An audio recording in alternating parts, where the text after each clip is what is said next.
The freezing rain drummed heavily against the floor-to-ceiling windows of the Sterling estate, but it was a mere whisper compared to the deafening, suffocating silence in the grand hallway.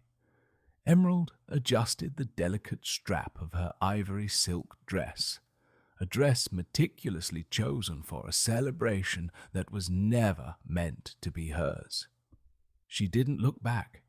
She couldn't afford to, but the heavy earth-shattering tremor of his boots on the Brazilian hardwood made her pulse skyrocket. "You're not leaving like that," Alpha King Elle Sterling growled, his voice a lethal, vibrating bass that visibly rattled the crystal chandeliers above. Emerald paused, the white fabric pooling around her ankles like snow. She finally turned to face the man who owned her heart and was currently breaking it. The secret was out.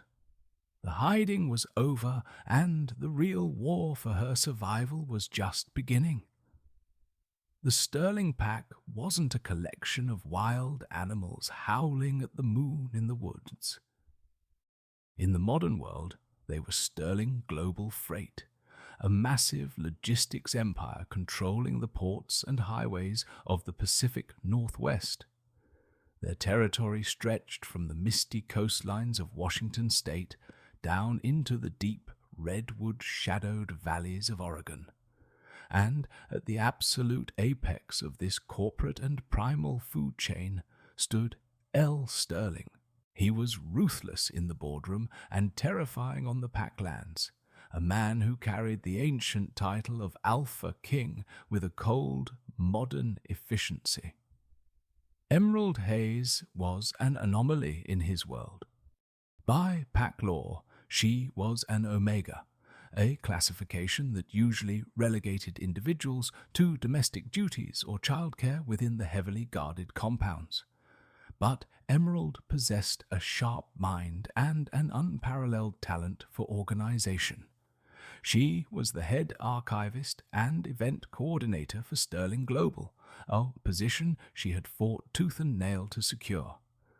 For 3 years, she had also been Elle's most closely guarded secret. It started with late nights in the corporate library, sharing takeout over old land deed maps, and slowly devolved into stolen touches, heated glances, and breathless nights in the private penthouse overlooking downtown Seattle. Ella had claimed her in the dark, whispering promises into her skin, his scent of crushed pine and ozone wrapping around her like a protective shield. But in the light of day, he was the untouchable Alpha King, and she was just Emerald, the invisible Omega. Tonight was the annual Winter Solstice Gala, the most important social and political event of the year. Emerald had spent 6 months planning every detail, from the imported white orchids to the vintage champagne. She had also worn white, a simple, elegant silk slip dress that hugged her curves, because Elle had specifically asked her to. "Wear white," he had texted her that morning. "Stand out for me tonight." She had foolishly, dangerously allowed herself to hope. She thought he was finally going to claim her publicly. She thought the whispers in the dark were going to become proclamations in the light. Instead, at the stroke of midnight, Elle had stepped up to the grand podium, a crystal flute in his hand, and announced his engagement to Chloe Harrington. Chloe was a high-ranking beta from the influential Harrington family, a bloodline deeply entrenched in the state's political sphere. Chloe was tall, striking, and practically radiated power. When Elle kissed her hand in front of 300 cheering guests, Emerald felt something inside her chest physically snap. The sound was so loud in her own ears, she was shocked the rest of the room didn't stop and stare. Now, 30 minutes later, Emerald was walking down the East Wing hallway, heading for the service exit. Her heart felt like a hollow drum. The white dress felt like a mockery, a shroud for the naive girl who thought love could conquer pack politics. "Emerald, stop!" The command hit her like a physical blow. It was laced with alpha compulsion, a heavy, invisible weight that pressed down on her shoulders, demanding obedience. Emerald fought it. She dug her fingernails into her palms, drawing crescent moons of blood, using the sharp sting of pain to break the mental hold. She kept walking. Suddenly, a massive hand wrapped around her upper arm, spinning her around. Elle towered over her, his chest heaving beneath his custom-tailored tuxedo. His eyes, usually a cool, calculating slate grey, were bleeding into a terrifying, luminous gold. The wolf was close to the surface. "I said," Ella breathed, his voice dropping an octave, "you are not leaving like that." "Like what, Elle?" Emerald asked, her voice trembling but remarkably clear. "In the dress you told me to wear, at the party I planned, where you just promised yourself to another woman." "You don't understand the politics of this, Emerald," he said, his grip loosening slightly, transitioning from a restraint to a desperate hold. "The Harrington family controls the zoning board. The northern factions are moving in on the border. I need this alliance. It's for the pack. It's a transaction." "A transaction?" Emerald let out a breathless, broken laugh. "And what am I? A hobby? A stress relief valve for the great Alpha King?" "You belong to me," Elle growled, stepping closer, his scent intensifying, trying to overwhelm her senses and calm her Omega instincts. "Chloe will be my wife on paper. She will be the Luna for the public. But you are mine. Nothing between us has to change. I will set you up in the Bellevue estate. You will have everything you ever wanted." Emerald stared at the man she loved, realizing with a sickening clarity that he truly believed what he was saying. He thought he could keep her in a gilded cage. He thought her worth was measured in real estate and secret visits. "I don't want the Bellevue estate, Elle," Emerald whispered, reaching up to pry his fingers off her arm. "I want a mate who isn't ashamed of me. I am not a mistress, and I am not a secret." She pulled away, the silk of her dress slipping from his grasp. Ella lunged forward, his authority challenged, his instincts flaring at the sight of his Omega walking away. But as he reached for her again, Emerald turned and leveled a glare so fierce it made the Alpha King freeze in his tracks. "If you touch me again with compulsion, Elle, I swear to the moon goddess, I will scream and bring every guest in that ballroom out here to see exactly what their king is doing." Ella's jaw clenched, a muscle feathering furiously in his cheek. "You won't make it past the front gates. Dominic has orders to lock down the perimeter."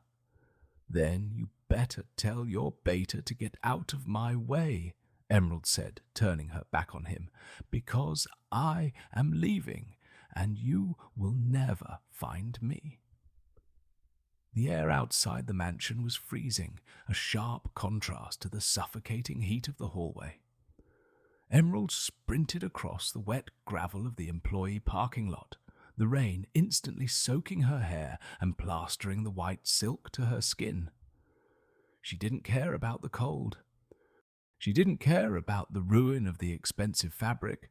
All she cared about was getting to her 10-year-old Subaru Outback before Elle's men realized she was actually making a run for it.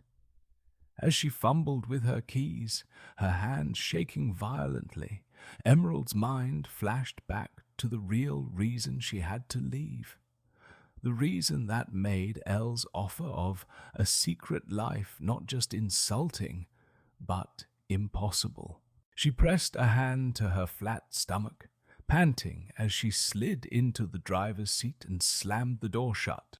3 weeks. She had known for 3 weeks. The constant nausea, the heightened sensitivity to sense, the subtle shift in her own natural pheromones. She was pregnant. An Omega carrying an Alpha King's heir was a miracle in their world, a biological rarity that would shake the foundation of the pack. But an Omega carrying an Alpha King's heir while the king was politically betrothed to a high-ranking beta. That was a death sentence. Chloe Harrington wasn't just a political pawn. She was a vicious, calculating woman who tolerated no threats to her position. If Chloe found out about the child, she would use her family's wealth and enforcers to ensure Emerald suffered a tragic accident. Elle might think he could protect her in a penthouse, but Elle was often blind to the venom of the vipers he invited into his own nest. Emerald jammed the key into the ignition. The old engine sputtered, coughed, and finally roared to life. She slammed it into gear and peeled out of the parking lot, her headlights cutting through the dense, rain-swept darkness of the Snoqualmie forest. Back inside the estate, Elle was tearing through the security room. "Where is she?" he roared, sweeping a stack of monitors off the desk. They crashed to the floor in a shower of sparks and shattered glass. Dominic, Elle's beta and oldest friend, stood calmly by the main console, typing rapidly. Dominic was a pragmatic man, scarred from years of enforcing Elle's rule. He had always warned Elle that the situation with the Omega was a powder keg. "She just blew past the north gate," Dominic reported, his eyes tracking a blinking red dot on the GPS map. "She didn't stop for the guards. Rammed her car right through the wooden barricade." Elle felt a terrifying mixture of rage and panic. His chest felt hollowed out, his wolf thrashing against his ribs, howling for the mate that was slipping away. He had miscalculated. He had assumed Emerald's Omega nature would make her compliant, that her love for him would force her to accept the compromise. He had forgotten the fierce, unyielding stubbornness that had drawn him to her in the first place. "Get the cars. We're going after her," Elle ordered, already shrugging off his tuxedo jacket, his muscles expanding as the change threatened to overtake him. "Elle, wait," Dominic said, stepping in front of the Alpha. "You just announced your engagement to Chloe Harrington less than an hour ago. The ballroom is packed with influential families and the press. If you run out of here now chasing after an Omega, you will humiliate the Harringtons. The alliance will shatter before the ink is dry." "I don't give a damn about the alliance," Elle snarled, grabbing Dominic by the lapels of his suit and lifting him onto his toes. "She is mine. I am not losing her." "You already lost her, Elle," Dominic fired back, refusing to back down, matching the Alpha's intensity. "You lost her the second you put a ring on another woman's finger. If you go after her now, you'll be putting a target on her back. Let her cool off. Let me send a discreet team to track her. We keep her safe from a distance until you can fix this mess." Ella froze. The logic pierced through his blind panic. Dominic was right. If the Harringtons realized why the Alpha King had abandoned his own engagement party, Emerald would become a political liability, and in the Sterling pack, liabilities were eliminated. Slowly, agonizingly, Elle lowered his beta to the floor. He ran a trembling hand through his hair. his golden eyes dimming back to slate grey, though the storm inside him still raged. "Put trackers on her vehicle," Elle ordered, his voice hollow. "I want to know where she is at every second. If anyone approaches her, you have my authorization to kill them." Dominic nodded, turning back to the monitors. But as he brought up the feed from the mountain cameras, his blood ran cold. "Elle!" Dominic's voice cracked. "She's not the only one on the road. Someone was waiting for her outside the gates." Elle pushed past him, staring at the screen. On the grainy night vision feed, Emerald's battered Subaru was speeding down the winding mountain pass, but closing in fast. Behind her, driving with aggressive military precision, were two unmarked black SUVs. They weren't Sterling Pack vehicles. "Who the hell is that?" Elle demanded, the wolf taking over completely, his canines elongating as a feral growl tore from his throat. Dominic typed frantically, running the license plates through the state database. The result flashed on the screen, and the air in the room seemed to freeze. "They belong to a shell company," Dominic said, his face pale. "A company owned by the Harrington family." Chloe had known. Elle didn't say another word. He turned and shattered the security room's reinforced glass window with a single punch, leaping out into the freezing rain, shifting into a massive pitch-black wolf before he even hit the ground. Emerald's knuckles were white as she gripped the steering wheel. The Subaru's wipers were frantically slapping back and forth, struggling to clear the torrential rain from the windshield. The road winding down Snoqualmie Pass was treacherous on a good day, but tonight, slick with rain and slicker with fallen pine needles, it was a death trap. She glanced in her rearview mirror. The blinding high beams of the vehicle behind her flared, completely washing out her vision. "They're too close," she thought, panic rising in her throat. Ella wouldn't try to run me off the road. He would try to box me in. The SUV surged forward, the heavy steel bumper violently ramming into the back of her small car. Emerald screamed as the Subaru fishtailed. She fought the wheel, her tires screeching in protest against the wet asphalt. The seatbelt locked tight across her chest, and instinctively she threw one arm over her stomach to protect her unborn child. This wasn't an interception. This was an assassination. "No, no, no," she chanted, pressing the accelerator to the floor. The four-cylinder engine whined, completely outmatched by the V8 monsters pursuing her. The second black SUV pulled up along her left side, boxing her against the guardrail that separated the road from a sheer 200-foot drop into the ravine. The tinted window rolled down, and in the flashing amber lights of the pass, Emerald caught a glimpse of the driver. It was Wyatt. He was a notorious rogue mercenary, a wolf known for doing the dirty work for the highest bidder. And recently he had been seen lurking around the Harrington estate. Wyatt grinned, flashing a set of yellowed canines, and swerved his massive vehicle hard to the right. Metal shrieked against metal. The impact threw Emerald against the driver's side door, her head bouncing off the reinforced glass. The world spun in a dizzying blur of black, white, and red. The Subaru's side view mirror was sheared off, the side panels crumpling inward.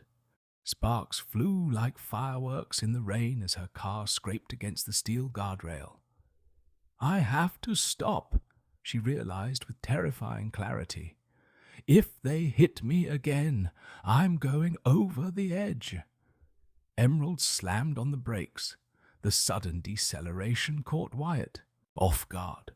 His SUV shot forward, missing another ramming attempt. But the first vehicle, still tailing her, slammed into her rear end again. The impact spun the Subaru a full 180 degrees. The car slid backward, the tires smoking, until it finally slammed into the muddy embankment on the opposite side of the road, stalling out with a violently shuddering clunk. Silence fell over the car, save for the hissing of the radiator and the relentless pounding of the rain. Emerald was gasping for air, her ears ringing loudly. She tasted copper in her mouth. She looked down. The beautiful white silk dress was stained with mud and a few drops of blood from a cut on her forehead. But the pain in her body was secondary to the primal, terrifying instinct of a mother cornered. The doors of the two SUVs slammed open. 4 men stepped out into the rain. They didn't bother maintaining their human forms. Bones cracked and reformed, clothing shredded, as 4 massive scarred wolves took shape on the asphalt.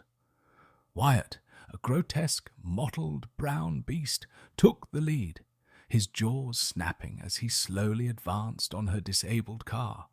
Emerald frantically tried the ignition. Click, click, click. The engine was dead.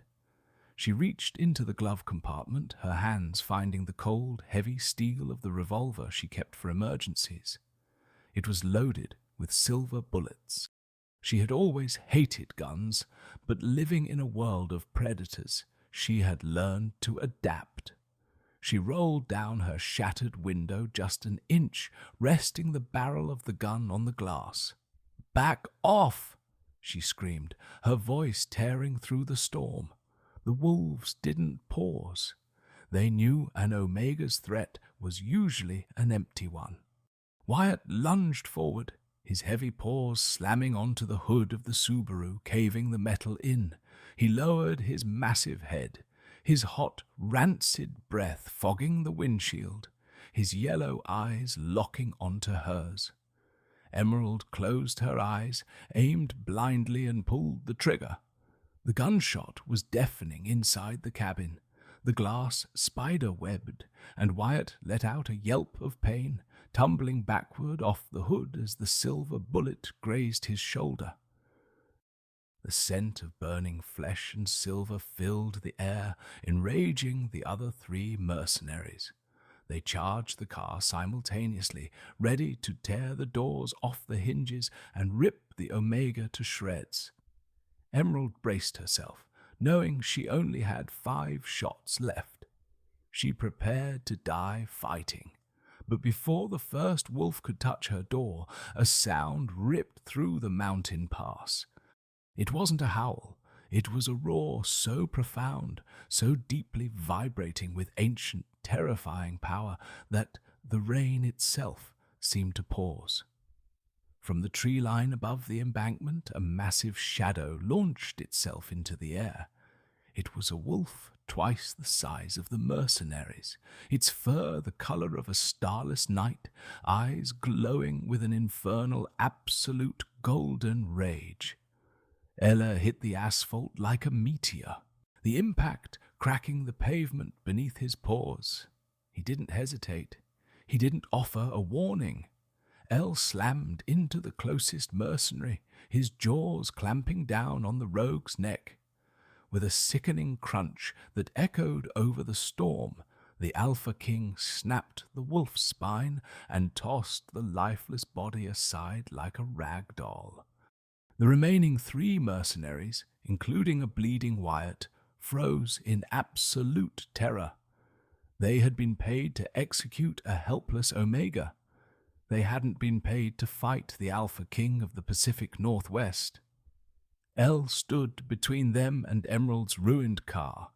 He let out a low, rumbling growl that promised nothing but agony. He wasn't the polished CEO right now. He was the apex predator, the monster that kept the northern factions awake at night. Wyatt made a fatal miscalculation.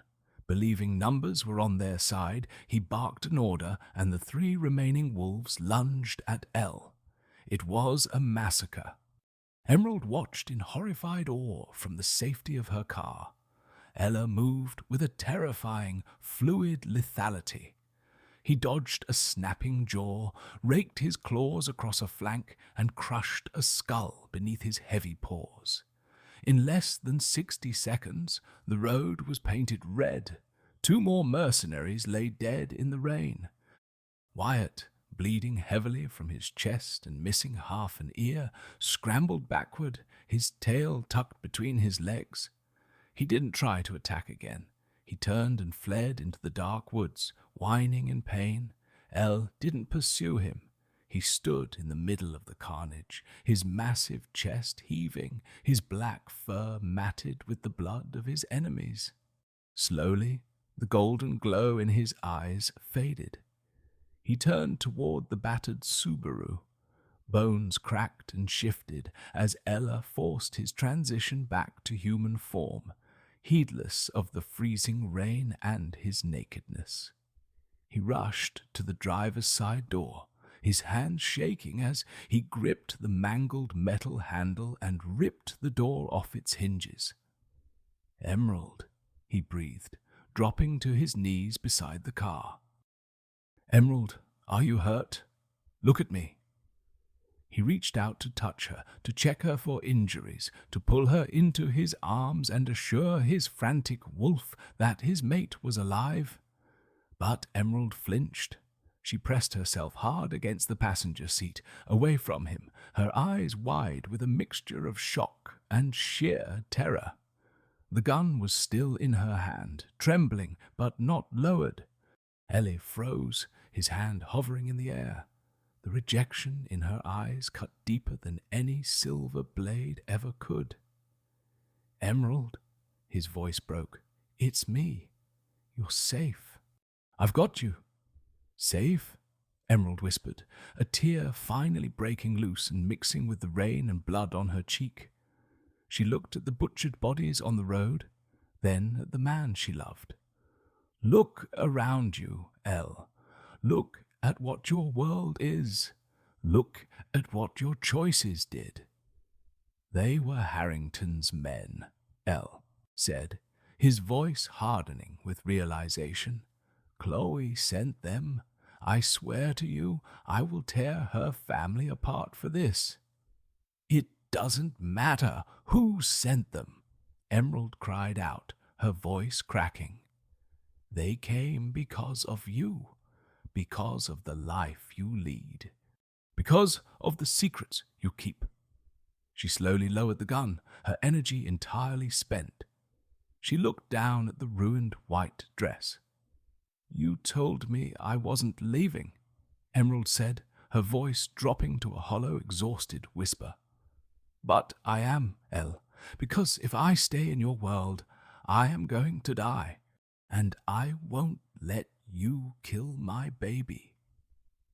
The rain continued to fall, but time seemed to stop. Ella remained kneeling in the mud and glass, the words hitting him with the force of a freight train. He stared at her, his lips parted, the realization of what she had just said washing over him, shattering the reality he thought he controlled. Baby.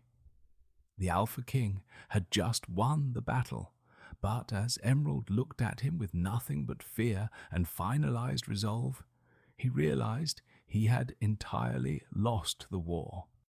The rain had washed the blood from the asphalt of Snoqualmie Pass, but it could not wash the terror from Emerald's mind. In the immediate aftermath of the ambush, Elle did not apologize, nor did he beg for her understanding. Operating on pure, unrestrained alpha instinct, he had wrapped her in his oversized coat, carried her to Dominic's arriving SUV, and vanished her from the world. Within 48 hours, the public narrative was set. Alpha King Elle Sterling had tragically broken his engagement to Chloe Harrington due to irreconcilable business differences. The reality, however, was a bloodbath hidden behind corporate closed doors. Elle unleashed a draconian corporate war on Harrington Industries, freezing their assets through offshore holding companies and dispatching his enforcers to dismantle their pack's hierarchy. Chloe was exiled, her family disgraced. Ella was systematically burning down his own political alliances, all to avenge an Omega he had subsequently locked away. Emerald's new reality was a sprawling, ultra-modern glass and timber estate on Orcas Island. Accessible only by a private Sikorsky S-76 helicopter or heavily guarded ferry, it was a fortress disguised as a luxury retreat. She was given the finest prenatal care by Dr. Arthur Pendleton, an exclusive physician flown in weekly from Seattle. She was fed organic, chef-prepared meals. She had sweeping views of the Pacific Ocean, and she was a prisoner. "You need to eat, Emerald," Elle murmured one evening, standing in the doorway of her bedroom. It had been 2 months since the crash. Emerald sat by the window, staring blankly at the churning grey waters of the Salish Sea, ignoring the tray of roasted lamb and winter vegetables on the bedside table. "I'm not hungry," she replied, her voice devoid of its usual spark.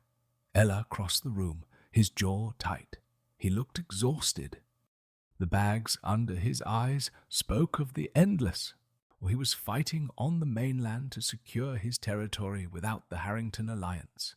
Yet he flew back to the island every single night just to breathe in her scent.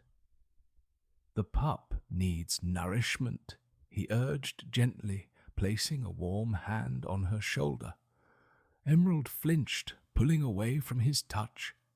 It was a subtle movement, but to an alpha it was a deafening rejection. "The pup is fine, Elle. It's the mother who is suffocating." "You are safe here," he snapped, a flash of golden frustration bleeding into his grey eyes. "Paladin security patrols the perimeter every hour. No one knows you are here. No one can hurt you or our child." "You hurt me, Elle," Emerald said softly, finally turning to look at him.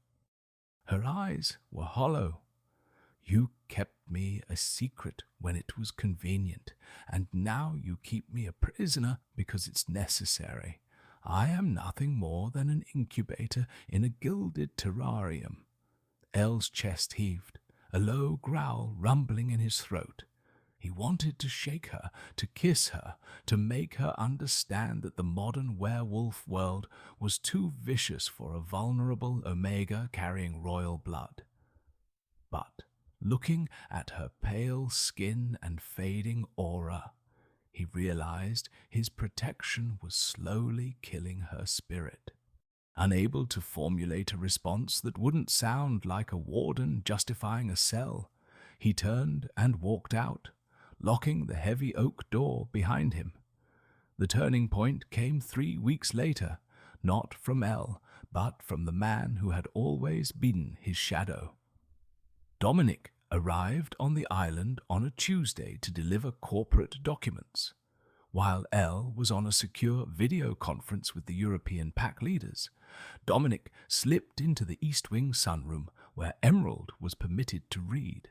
"You look terrible, Emerald," Dominic noted, leaning against the doorframe, his arms crossed over his tailored suit. "Thank you, Dominic. The captive aesthetic is really working for me," Emerald replied dryly, not looking up from her book. Dominic sighed, stepping into the room and checking his watch. "He's losing his mind, you know. The pack is bleeding revenue. The northern factions are testing our borders because Elle is too distracted playing warden to actually rule. He's obsessed with your safety to the point of our mutual destruction." Emerald closed her book. "Then tell him to let me go." "He can't. His wolf won't allow it. It's a biological imperative now that you are carrying his heir." Dominic explained, running a hand over his short-cropped hair. He looked at Emerald, his dark eyes studying her closely. But an unstable alpha makes for a vulnerable pack, and a depressed omega carrying a pup. Well, Dr. Pendleton says your stress levels are threatening the pregnancy. Emerald's hand instinctively went to the small bump resting beneath her cashmere sweater. A fierce, protective surge shot through her. "What are you saying, Dominic?" "I'm saying my loyalty is to the Sterling pack, first and foremost," the Beta said quietly, dropping his voice to a whisper. "And right now, the best thing for the pack is for the Alpha to focus on the war, and for you to disappear completely. For real, this time." Emerald's heart hammered against her ribs. She was the former head archivist of Sterling Global Logistics. She knew the supply routes better than anyone. "The weekly provisions ferry," she whispered, her mind racing. "It departs at 3 a.m. on Thursdays. The manifests are entirely automated." Dominic offered a grim, razor-thin smile. "I can arrange a blind spot in the Paladin security camera loop by the loading dock. 30 seconds. You'll be in the back of a refrigerated truck carrying empty crates back to the mainland. From there, it transfers to a freight train heading north over the Canadian border. You will have a new passport, cash, and a new identity waiting in a locker at Pacific Central Station in Vancouver. If he finds out you helped me," Emerald warned, "he will tear your throat out." "He has to find you first to figure it out," Dominic replied smoothly. "And I intend to make sure he never does." 2 nights later, amidst a torrential coastal downpour, Emerald slipped through the shadows of the estate. Leaving behind the silk dresses, the diamond jewelry, and the man who had broken her heart, she climbed into the freezing, dark cargo hold of a supply truck. As the ferry pulled away from Orcas Island, Emerald watched the lights of her prison fade into the fog, taking her first real breath in months. 4 years later, the air in Le Plateau Mont-Royal was crisp and filled with the scent of fresh pastries and autumn leaves. Emerald, now living as Claire Bennett, adjusted the scarf around her neck and hurried down the cobblestone street, her hand tightly gripping the small, warm hand of her son. "Maman, look!" 3-year-old Leo shouted, pointing enthusiastically at a stray dog trotting across the street. "Doggy, I see him, mon ange," Emerald smiled, pulling Leo slightly closer. Leo was a beautiful, terrifying reminder of everything she had left behind. He had her soft, wavy hair, but his eyes were a piercing, unmistakable slate grey. And sometimes, when he was angry or overly excited, tiny flecks of luminescent gold would bleed into the irises. He was faster than the other toddlers at his daycare, stronger, and possessed a startlingly intense gaze that made adult humans instinctively yield to him.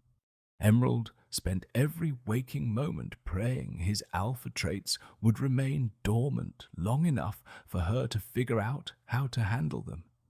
They had built a good life in Montreal.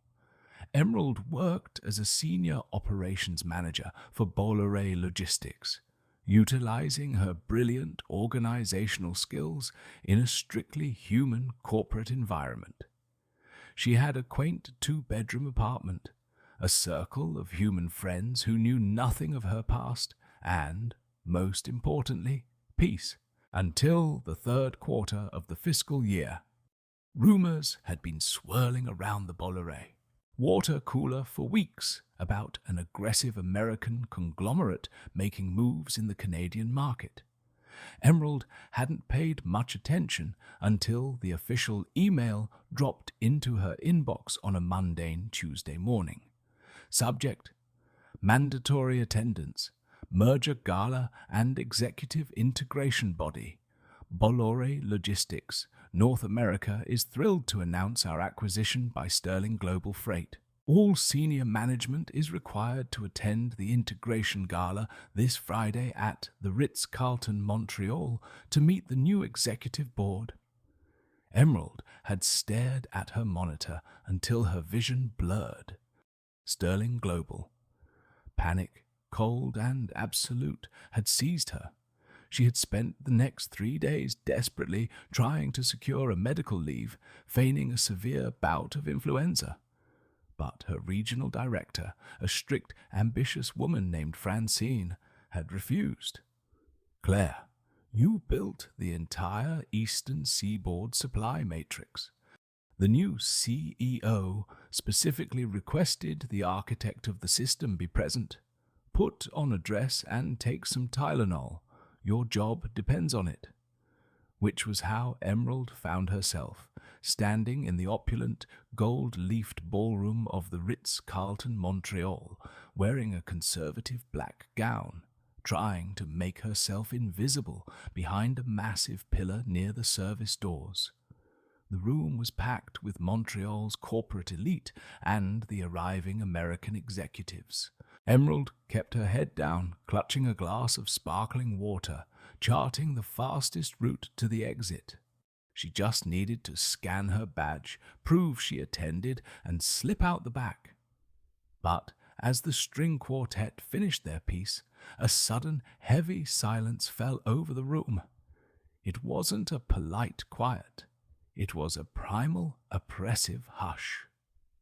The humans in the room didn't understand why they suddenly felt the urge to lower their eyes and stop talking, but Emerald did. The alpha aura was suffocating. The heavy oak double doors of the ballroom opened. Elle Sterling walked in. Emerald pressed her back against the cool marble pillar, her breath catching in her throat. 4 years had changed him. The polished, sleek CEO was gone. In his place was a man who looked like he had been carved from granite and violence.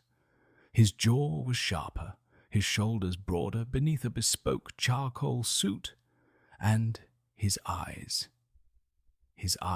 were completely dead. He moved with a predatory grace that made the human executives physically step back to clear a path. Dominic walked half a pace behind him, looking equally hardened. Emerald closed her eyes, praying to the moon goddess. "Please, don't let him catch my scent." She had doused herself in heavy floral French perfume, hoping to mask her natural omega pheromones. Ella stepped up to the podium.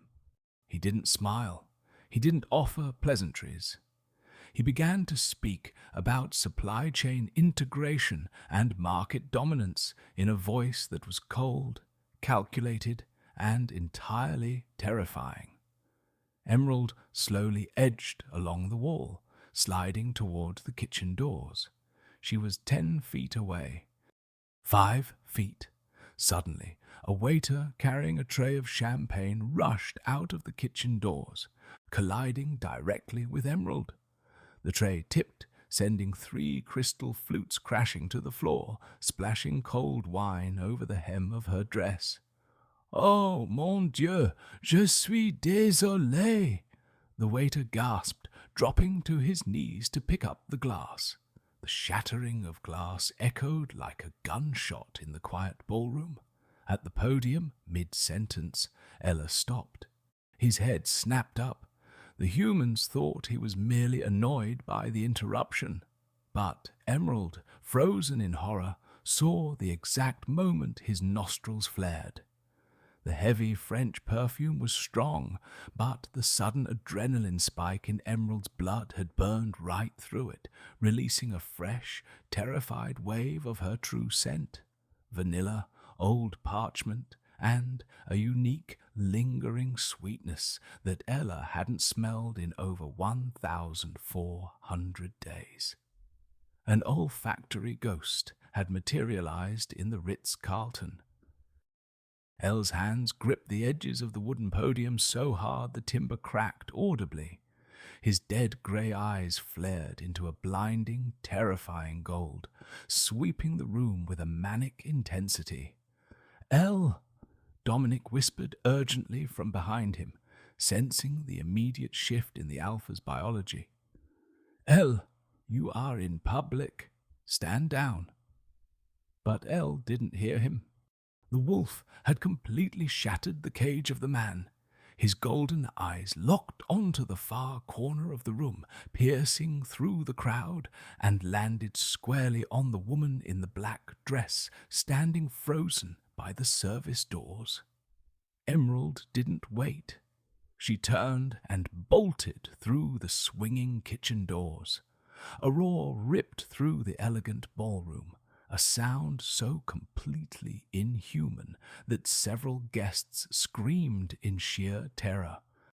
The podium was shoved violently aside as the Alpha King of the Pacific Northwest vaulted off the stage, tearing through the crowd of horrified executives, hunting the mate he thought he had lost forever. The pristine, stainless steel labyrinth of the Ritz-Carlton kitchens erupted into absolute chaos. Emerald burst through the swinging double doors, her black heels skidding on the polished tile floor. Behind her, the doors violently shattered off their hinges, splintering wood and brass hardware across the room. "Emerald!" Elle's roar was no longer human. It was the raw, unrestrained agony of a beast tearing through a man's vocal cords. Executive chefs shouted in rapid-fire French, dropping copper pans and ducking behind prep stations. Emerald didn't look back. She kicked off her heels, the adrenaline pumping so hard her vision tunneled. She shoved past a pastry cart, sending hundreds of delicate macarons cascading to the floor, sprinting blindly toward the loading dock alleyway. She could hear him. The heavy, predatory thud of his footsteps was closing the distance with terrifying speed. He was knocking over heavy stainless steel tables effortlessly, carving a direct, destructive path toward her. Emerald slammed her weight against the heavy steel emergency exit door, bursting out into the freezing Montreal alleyway. The cold air hit her lungs like glass. She turned right, aiming for the bustling crowds of Sherbrooke Street, hoping the sheer volume of human witnesses would force the Alpha King to restrain himself. She didn't make it 3 steps. A massive, warm hand clamped around her waist, spinning her around with enough force to steal the breath from her lungs. Emerald crashed into a chest as hard as a brick wall. Ella slammed her back against the freezing brick of the alleyway, his hands pinning her wrists above her head. "Got you," he breathed, his chest heaving violently against hers. "I have you." Emerald squeezed her eyes shut, turning her face away from him. His scent, crushed pine, ozone, and desperate, frantic relief was suffocating. It awoke an instinctual omega response deep in her marrow, a biological urge to submit to her mate that she fought with every ounce of her willpower. "Let me go, Elle," she hissed, her voice shaking with a mixture of terror and buried fury. "Let me go right now." Elle didn't listen.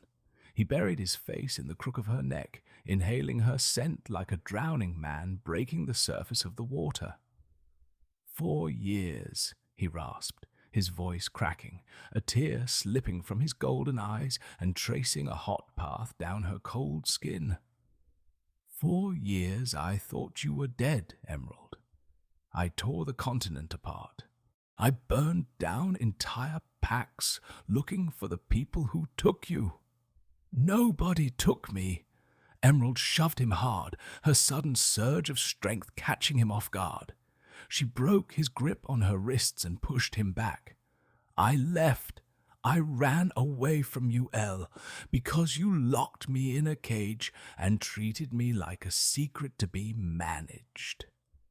Elle stared at her, the feral glow in his eyes dimming into profound, shattered confusion. The man who ruthlessly controlled a multi-billion-dollar logistics empire looked entirely broken in the alleyway behind a hotel. "You ran," he whispered. "You threw yourself onto a freezing freight ferry while pregnant to get away from me." Before Emerald could answer, the sharp, deafening crack of a suppressed gunshot echoed in the alleyway. The brick inches from Emerald's head exploded, showering her hair in red dust. Ellie's instincts fired instantaneously. He tackled Emerald to the wet pavement just as a second bullet shattered the window of the door they had just exited. Well, well, if it isn't the mighty Alpha King groveling in the trash where he belongs. Elle pushed himself up onto one knee, shielding Emerald's body with his own. At the end of the alley stood 3 men in dark tactical gear. The man in the center stepped into the dim glow of the street lamp, lowering a high-powered rifle. It was Preston Harrington, Chloe's older brother. "Preston," Ella growled, his canines elongating, the air around him crackling with lethal intent. "You ruined my family, Elle," Preston spat, his eyes burning with a venomous hatred. "You froze our accounts. You exiled my sister to a rundown apartment in Ohio where she works the graveyard shift at a gas station just to feed herself. You stripped us of our pack, our dignity, and our wealth over a pathetic little Omega." Preston chambered another round. "I've been tracking you for 2 years, waiting for you to leave your fortress. And imagine my surprise when my spotters saw you abandon a multi-million-dollar merger to chase a ghost into an alleyway. You handed me the perfect opportunity. If you pull that trigger, Harrington, I will ensure your family bloodline ends tonight," Elle promised, a low, guttural vibration that shook the pavement. "You're out of your jurisdiction, King," Preston sneered. "My mercenaries have Dominic pinned down in the lobby. You're alone, and I'm going to make you watch me put a bullet in your little secret before I take your head." Preston aimed directly at Emerald. Elle didn't hesitate. He didn't even shift. Operating on pure explosive alpha power, he lunged forward just as Preston fired. The bullet tore through Elle's shoulder, bursting through his tailored suit in a spray of blood. Elle didn't even flinch. He hit Preston like a freight train, driving the beta into the brick wall with a sickening crunch of bone. The 2 mercenaries raised their weapons, but Emerald wasn't the helpless Omega she was 4 years ago. She grabbed a heavy, discarded iron crowbar from beside a dumpster, swung it with both hands, and shattered the kneecap of the closest mercenary. The man screamed, dropping his gun. Elle, moving with brutal efficiency, snapped Preston's neck. The Harrington heir slumped to the ground, dead. Elle turned, grabbing the second mercenary by the throat and hurling him through the windshield of a parked catering van. Silence fell over the alley, save for the heavy, ragged breathing of the Alpha and the distant wail of SPVM police sirens. Ella gripped his bleeding shoulder, leaning heavily against the brick wall. He looked at Emerald, who was standing over the groaning mercenary, the iron crowbar still tightly gripped in her hands, her eyes wide and fierce. She wasn't trembling. She wasn't crying. She was a mother protecting her territory. "Emerald!" Ella gasped, his legs finally giving out as he slid down the wall to the wet pavement. Silver from the bullet was rapidly poisoning his bloodstream, preventing his wolf from healing the wound. Emerald dropped the crowbar. The anger in her chest warred with the agonizing pull of the mate bond. Seeing him bleeding, dying on the ground for her, cracked the ice she had built around her heart. She rushed to his side, tearing the silk fabric of her dress to press against his wound. "You idiot!" she sobbed, her hands slick with his blood. "You absolute, arrogant idiot." "I'm sorry," Elle whispered, his grey eyes losing their focus. He reached up with his good hand, his blood-stained fingers trembling as he cupped her cheek. "I was a tyrant. I was a coward. I hid you because I was afraid the world would tear you apart. But I was the one who broke you. I just wanted to keep you safe." "By locking me away," Emerald cried. "I know," he coughed, blood speckling his lips. "I was wrong about everything, but I never stopped loving you, Emerald. Never." His eyes fluttered shut, his hand dropping from her face. "Elle, no, stay with me," Emerald screamed, pressing harder on the wound. The sirens were deafening now. Dominic burst into the alleyway, covered in his own share of blood and bruises, followed by a team of heavily armed Paladin security operatives. "Get Dr. Pendleton on the line, now!" Dominic bellowed, rushing to his Alpha's side. He looked at Emerald, his eyes wide with disbelief. "You're alive." "Save him, Dominic," Emerald demanded, her voice a sharp, commanding whip that actually made the beta flinch. "You save him right now." Elle woke up to the steady, rhythmic beeping of a heart monitor and the sterile smell of antiseptic. He blinked against the harsh, fluorescent lights of a private suite in the Montreal General Hospital. The silver had been extracted, the tissue repaired, but his body felt like it had been run over by a semi-truck. He slowly turned his head. Sitting in a chair beside his bed, bathed in the soft morning sunlight, was Emerald. She was wearing a simple grey sweater and jeans, looking exhausted but beautiful. But it wasn't Emerald who made his heart stop. Sitting on the floor at her feet, playing quietly with a set of wooden blocks, was a little boy.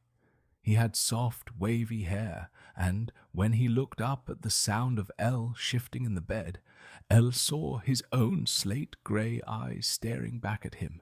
The breath left Elle's lungs. "My son."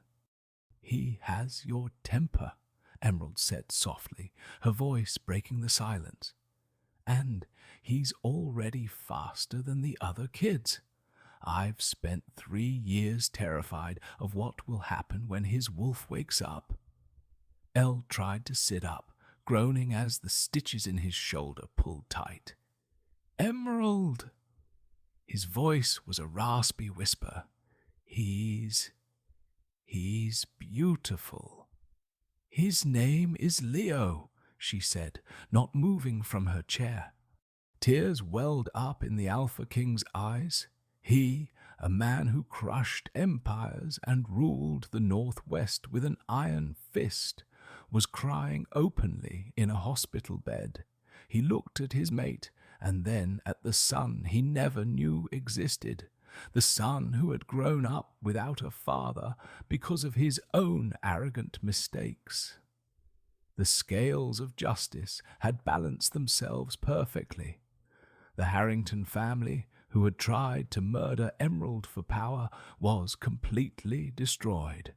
Preston was dead, and Chloe was living in squalor, suffering the exact ruin she had tried to inflict on an innocent Omega. But Ella had not escaped his karma either. His punishment for his pride and his need for control was losing 4 years of his mate's life and missing the birth and early years of his own child. "I don't expect you to forgive me," Elle said, his voice trembling as he looked at Emerald. "I don't deserve it. I will give you anything you want: wealth, protection from a distance, independence. I will sign the pack over to Dominic if it means you and Leo are safe and happy. You will never have to hide again." Emerald looked at him, searching his face for the deception she had known in the past. But there was none. The Alpha was gone. Only the man remained, completely stripped of his ego, offering her the ultimate submission. "I don't want your wealth, Elle, and I don't want you to leave the pack," Emerald said, standing up and walking to the edge of the bed. She gently took his rough, calloused hand in hers. "Leo needs his father, and he needs his pack. He is an alpha heir, Elle. He needs to learn how to lead, not how to hide." Ella gripped her hand like a lifeline, pressing it to his lips. "What are you saying, Emerald?" "I'm saying we go back to Seattle," Emerald told him, her eyes fierce and unwavering. "But not as a secret. I am not slipping through the service doors anymore. If I return as your Luna, standing beside you in the light where everyone can see me. The pack laws change, the traditions change, and we do this on my terms." "Yes," Elle answered immediately, without a single second of hesitation. "Anything you want. You are my equal, Emerald. You always were. I was just too blind to see it." Leo stood up, waddling over to the bed.